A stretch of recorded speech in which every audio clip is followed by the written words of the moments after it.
Bonjour, bienvenue.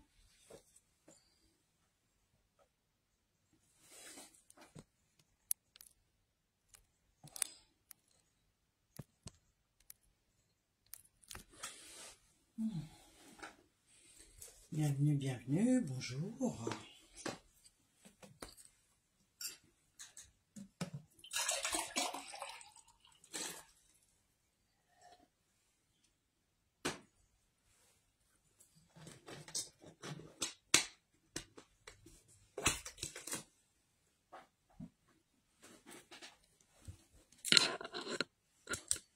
Alors, aujourd'hui, on va parler un peu de procédure fiscale. Donc, on va servir un tout petit peu du Code général des impôts. On parle de droit fiscal d'impôts, donc on se sert du Code des impôts pour s'aider un peu dans la présentation du cours. Donc, aujourd'hui, on va parler de la déclaration des revenus 2022, donc de l'impôt 2023, parce que l'impôt est payé sur les revenus de l'année précédente. Donc là, on a la déclaration d'impôt, donc c'est ce document qui sert de base pour la déclaration de revenus. Donc voilà à quoi ressemble une fiche de déclaration d'impôt en France. Voilà. Ensuite, on a tout ce qui concerne la réduction d'impôts, donc tout ce qui est niche fiscale, ce qui permet d'obtenir des remboursements d'impôts. Donc voilà, c'est listé sur cette fiche-là. Et enfin, on a la déclaration en ce qui concerne les professions non salariées. Donc, c'est ce que j'ai mis en intitulé du cours. Donc, c'est pour montrer à quoi ressemblent ces documents. Donc, je vais le montrer une dernière fois. Et après, on va démarrer notre cours. Donc là, c'est la déclaration de revenus, c'est-à-dire que toute personne résidant en France, toute personne qui travaille en France doit remplir cette déclaration de revenus. Ça, c'est pour les salariés. Tous ceux qui sont employés, qui ont un contrat de travail et des bulletins de salaire doivent remplir cette déclaration d'impôt. Bon, à la fin du cours, donc là aujourd'hui on parle uniquement de l'assiette de l'impôt, mais à la fin, parce qu'il y a 3 parties dans ce cours. Après, quand on aura fini, on analysera en détail ce que contient cette déclaration de revenus. Donc là, la déclaration de revenus. Ensuite, les crédits d'impôt, tout ce qu'on peut déduire de ces impôts. Et enfin, la déclaration concernant les professions non salariées. Voilà, donc voilà pour les documents.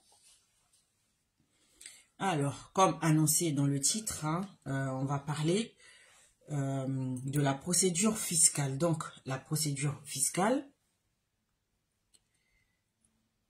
c'est le processus par lequel les impôts rentrent dans les caisses de l'État ou des collectivités publiques concernées. C'est ce qu'on appelle la procédure fiscale. Donc, cela concerne les impôts et donc le droit fiscal. Alors, l'impôt est prélevé en 3 étapes. Donc, aujourd'hui, nous allons uniquement parler de l'assiette de l'impôt. Dans une autre vidéo, on parlera du reste des 2 autres procédures. Donc, ne brûlons pas les étapes. Donc, la première étape, c'est l'assiette de l'impôt. On l'avait brièvement définie dans des vidéos sur la page. Donc, aujourd'hui, on va en parler en détail. Donc, l'assiette de l'impôt, on le rappelle, c'est l'ensemble des procédures qui permettent de déterminer ou de connaître la matière imposable et ensuite le montant imposable. Donc, la matière imposable et sa détermination, ce sont des données très variables parce qu'elles concernent des personnes, des choses, à savoir des marchandises, des immeubles, des revenus, des documents, etc. Donc, il faut savoir que les revenus sont aussi très diversifiés. On parle de traitement et salaire pour les salariés, les employés. Ce sont des revenus qu'ils doivent déclarer dans la première fiche que je vous ai présentée tout à l'heure. On parle aussi des bénéfices industriels et commerciaux. Ça concerne les professions non salariées. On peut aussi parler des bénéfices non commerciaux, du bénéfice non commercial précisément. C'est aussi le revenu des personnes non salariées, c'est-à-dire qui ne disposent pas d'un contrat de travail ni d'une fiche de salaire. Donc, la question que cela soulève quant à la diversité de tous ces revenus, c'est pourquoi, par exemple, la location d'une chambre meublée procure un revenu foncier et celle d'un hôtel type Formule 1 procure un bénéfice industriel et commercial. Donc, c'est vraiment une question centrale, fondamentale dans la diversité des impôts qui existent en France. Donc, lorsqu'on loue une chambre meublée, les revenus de cette location sont à déclarer en tant que revenus fonciers. Mais lorsqu'on loue une chambre d'hôtel, donc du type Formule 1 par exemple, ce sont des bénéfices industriels et commerciaux. Donc tout ça est régi par la procédure fiscale. Et donc juridiquement, la question de l'assiette, elle est très délicate. Donc pour connaître la matière imposable, c'est-à-dire cette assiette en question, plusieurs formules sont utilisées. Donc parmi ces différentes méthodes utilisées pour pouvoir déterminer l'assiette de l'impôt qui, on l'a défini un peu plus haut, est justement ce qui permet de déterminer le montant de l'impôt. La méthode la plus simple, c'est la déclaration.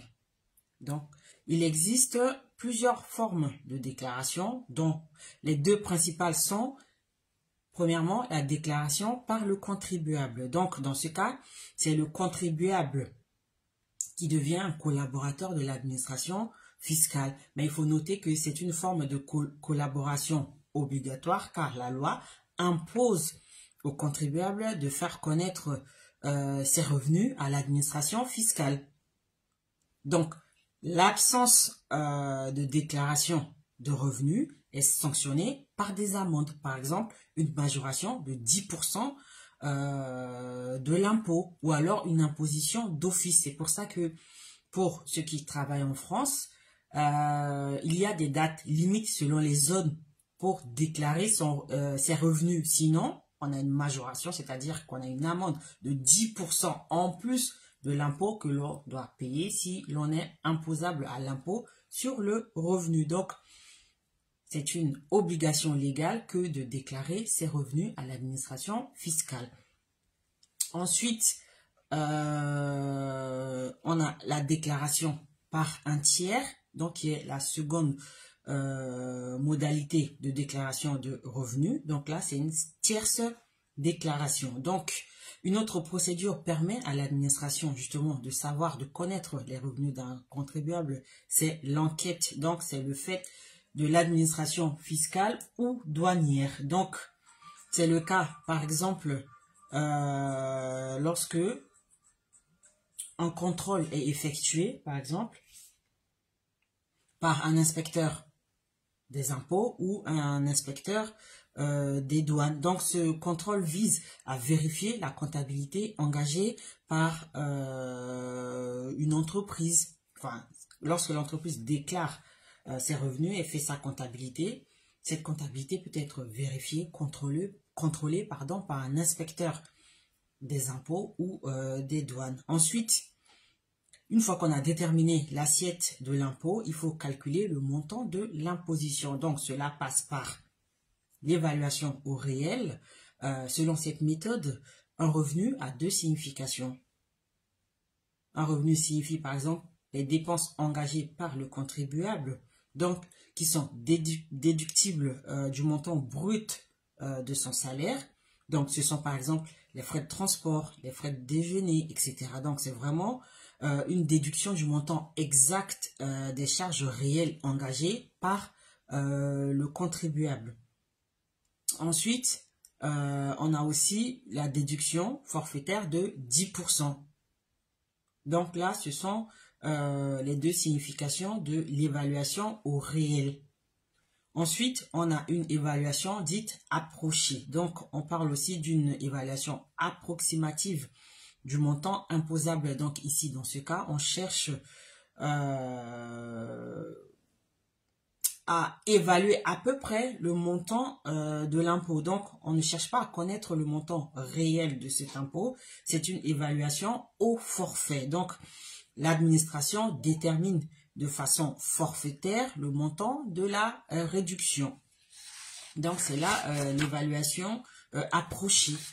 Ensuite, il faut savoir que cette évaluation, elle est souvent réalisée par l'administration elle-même. Donc, le forfait, c'est un mode d'évaluation très ancien et c'est une évaluation qui est très complexe. Donc, malgré cette complexité, cette évaluation présente plusieurs avantages, à savoir la simplicité et la rapidité. Donc, s'il y a une sous-évaluation de la matière imposable, c'est-à-dire de l'assiette d'imposition, cette sous-évaluation est imputable à l'administration elle-même. Donc, il n'y aura pas de sanction du contribuable puisque c'est l'administration qui se serait trompée dans cette évaluation-là. Donc, il existe plusieurs formes de forfait. Donc, on a le forfait légal et collectif. Ça un abattement, c'est-à-dire une réduction de 10% accordée aux salariés en matière de traitement et salaire. Donc, les salariés, ce sont des individus, des contribuables qui disposent d'un contrat de travail, de fiche de paie et qui sont soumis à un lien de subordination vis-à-vis de leur employeur. Donc, en ce qui concerne le forfait légal et collectif, il bénéficie à ce sujet d'un abattement de 10%. Ensuite, on a le forfait conventionnel et individuel, donc qui est déterminé par une entente dite cordiale, je mets bien cordiale entre parenthèses, entre l'administration et le contribuable. Donc, il existe aussi une autre forme de forfait qui est le forfait administratif. Donc là, il s'agit d'une évaluation par l'administration à partir de quelques informations. C'est principalement le cas des régimes dits micro.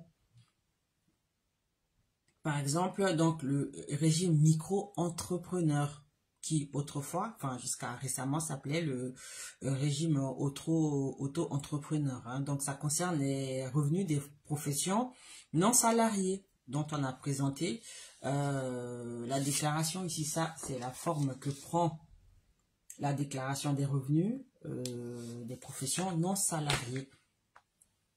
Et donc, ces régimes micro s'appliquent aux revenus très faibles et concernent aussi bien le bénéfice industriel ou commercial que le bénéfice non commercial, que les revenus fonciers, voire même les revenus agricoles. Et à ce sujet, on parle même d'appellation de revenus complémentaires. Donc, ce sont des revenus qui sont tellement faibles, justement, qui viennent en complément d'autres types de revenus. Donc, c'est de cette façon qui sont indiqués sur la déclaration qui leur est spécifiquement dédiée. Donc, ces régimes consistent en un abattement brut global qui est effectué par l'administration. Ensuite, il existe l'évaluation administrative. Donc, c'est une évaluation faite par l'administration et elle est utilisée lorsque le contribuable n'a pas satisfait à ses obligations de déclaration fiscale, donc à ses obligations déclaratives. Dans ce cas, l'administration procède alors de manière unilatérale, donc pour déterminer le montant imposable, c'est-à-dire que l'administration décide, puisque le contribuable n'a pas fait sa déclaration obligatoire, donc l'administration décide d'une évaluation de façon unilatérale. Donc cela se fait par l'évaluation d'office. Donc l'évaluation d'office, pardon, intervient 8 jours après la deuxième lettre de rappel. Parce que lorsqu'une déclaration de revenus n'est pas effectuée, l'administration envoie des courriers de mise en demeure, de rappel, de commandement de payer, etc. Donc, après l'envoi de la deuxième lettre et en l'absence de réaction du contribuable, donc l'administration procède à une évaluation d'office de ses revenus. Donc, il s'agit là d'une sanction contre le contribuable récalcitrant à déclarer ses revenus catégoriels. Donc, cette procédure est prévue à l'article 73 du livre des procédures fiscales, donc qu'on va lire rapidement. Alors, donc, cet article dispose que peuvent être évalués d'office. Bon, on cite les catégories. 1. Le bénéfice imposable des contribuables qui perçoivent des revenus provenant d'entreprises industrielles, commerciales ou artisanales ou des revenus d'exploitation agricole imposables selon un régime de bénéfices réels lorsque la déclaration annuelle prévue à l'article 53A du Code général des impôts n'a pas été déposée dans le délai légal. Donc, c'est ce que je disais tout à l'heure. Des délais sont fixés par l'administration selon les zones de résidence des contribuables pour pouvoir effectuer leur déclaration de revenus. Lorsque ces délais arrivent à expiration et que les revenus n'ont pas satisfait à cette obligation annuelle légale de déclaration, l'administration procède à une évaluation d'office. Ensuite, on a l'évaluation indiciaire. Donc, elle est pratiquée par l'administration lorsque la déclaration fournie par le contribuable paraît nettement insuffisante donc par rapport à son train de vie. Donc, en fonction extérieure de signes de vie, qui sont donc des indices utilisés par l'administration, cette dernière va déterminer le montant imposable. Aujourd'hui, avec l'explosion des réseaux sociaux, les indices sont littéralement offerts et gratuitement par les personnes qui posent des photos de vacances, de voitures, de leur maison, etc. sur Internet. Donc, l'administration n'a qu'à aller piocher ces informations et s'en servir pour imposer une évaluation indiciaire aux contribuables récalcitrants. Par exemple, lorsqu'un contribuable déclare être au chômage, mais que l'administration constate, par exemple, qu'il dispose d'une employée de maison, d'un bateau, ou alors qu'il habite dans un château, on se rend bien compte que sa déclaration est nettement insuffisante vis-à-vis de son train de vie, parce qu'une personne au chômage ne peut pas disposer d'un bateau. Dans ce cas, l'administration va procéder à une évaluation forfaitaire. Par exemple, lorsqu'il dispose d'une employée de maison, on déduit automatiquement que la personne dispose de 20 000 € minimum de revenus pour pouvoir payer un salarié à domicile.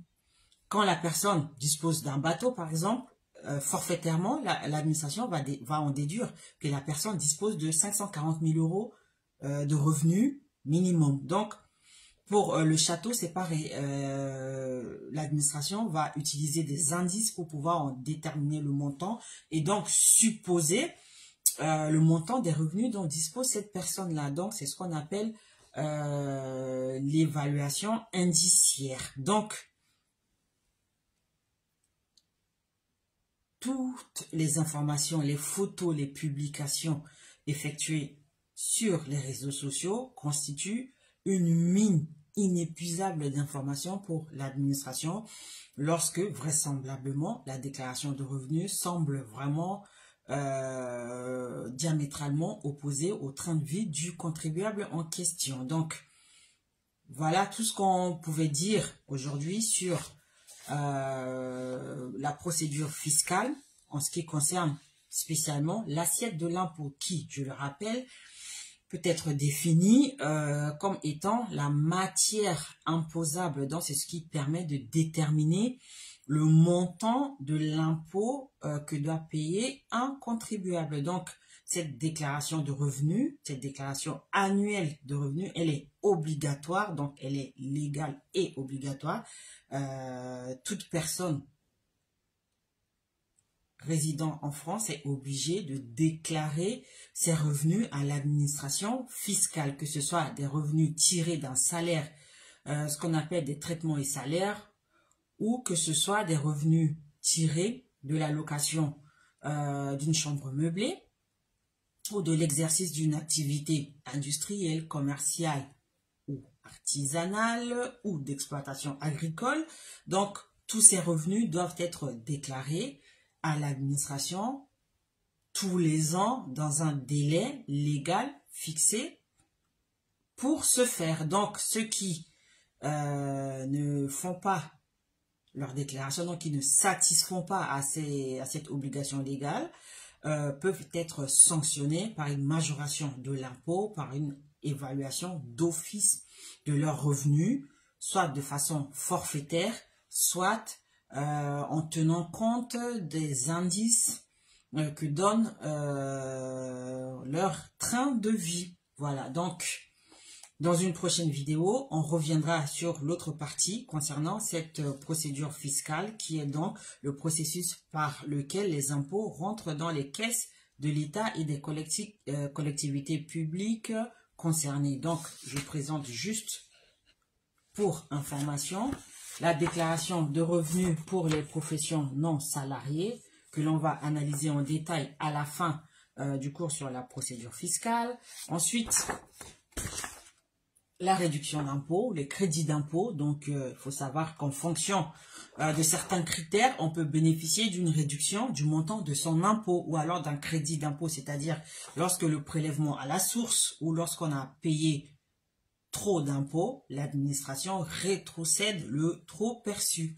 Mais on verra ça plus tard, à la fin de la procédure, après avoir bien expliqué ce que c'est que l'assiette de l'impôt, la liquidation de l'impôt et le recouvrement de l'impôt. Et enfin, voilà la déclaration de revenus pour l'année 2022 et donc qui concerne les impôts 2023. Donc c'est pareil, on reviendra en détail sur cette déclaration. Donc on voit bien qu'ici, je peux présenter rapidement, on a des informations par rapport à l'état civil, c'est-à-dire au nom de naissance, prénom, date, lieu de naissance. Ensuite l'adresse au 1er janvier 2023. Donc comme je l'ai dit, hein, c'est l'avis d'imposition 2023 qui concerne la déclaration des revenus perçus en 2022. Ensuite, on a ici des cases réservées au changement d'adresse. Et enfin, on a la signature du ou des déclarants. Parce que une personne seule constitue un foyer fiscal, donc doit faire une déclaration d'impôt. Un couple marié déclare ensemble leurs revenus sur une même déclaration d'impôt, constitue un même foyer fiscal.